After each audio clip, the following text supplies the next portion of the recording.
አብርሽና ሄርሜላ ከሀገር ወጡ። እንዴት ወጡ፣ ለምን ወጡ የሚለውን አሁን የምነግራችሁ ይሆናል። ቪዲዮውን እስከ መጨረሻ ማየታችሁን እንዳትረሱ። እውነት ለመናገር ከሆነ በጣም የሚገርም ነገር ነው ማለት ነው አብርሃም እያደረገ ያለው።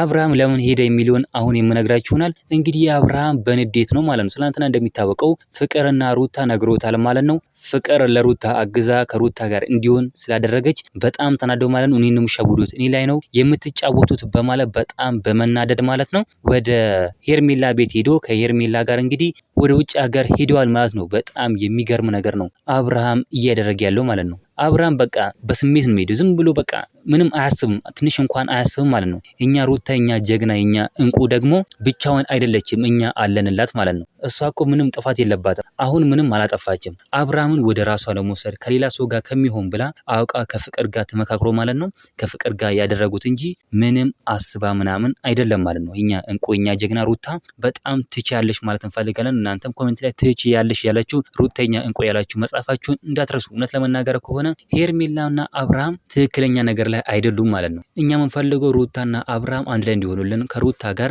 እንዲኖር ነው የምንፈልገው። በጣም እሱን ብቻ ነው የምንፈልገው ማለት ነው። ነገር ግን አብርሃም ይሄንን ውሳኔ መወሰን አለበት ብለን አናምንም። አብርሃም እንግዲህ በቃ ዝም ብሎ ነው የሚያስበው። አብርሃም መለቀስ ብሎ ምናምን አያስብም ማለት ነው። አንዴ ያሰብ ከመጣለ በቃ ነገር ማድረግ ነው። በዚህም ነው እንግዲህ ከሄርሜላ ጋር ከሀገር የወጡት ማለት ነው። በጣም ይገርማል። እናንተ ምን ትላላችሁ? ሀሳብ አስተያየታችሁን ኮሜንት ላይ ማስቀመጥ እንዳረሱ፣ ቪዲዮ ላይክ፣ ቻናሉ ሰብስክራይብ ማድረግ እንዳረሱ። በሌላ ቪዲዮ እስከምንገናኝ በያላችሁበት የዓለም ዳርቻ ሰላማችሁ ብዝት ይበልልኝ። ደህና ሁኑልኝ።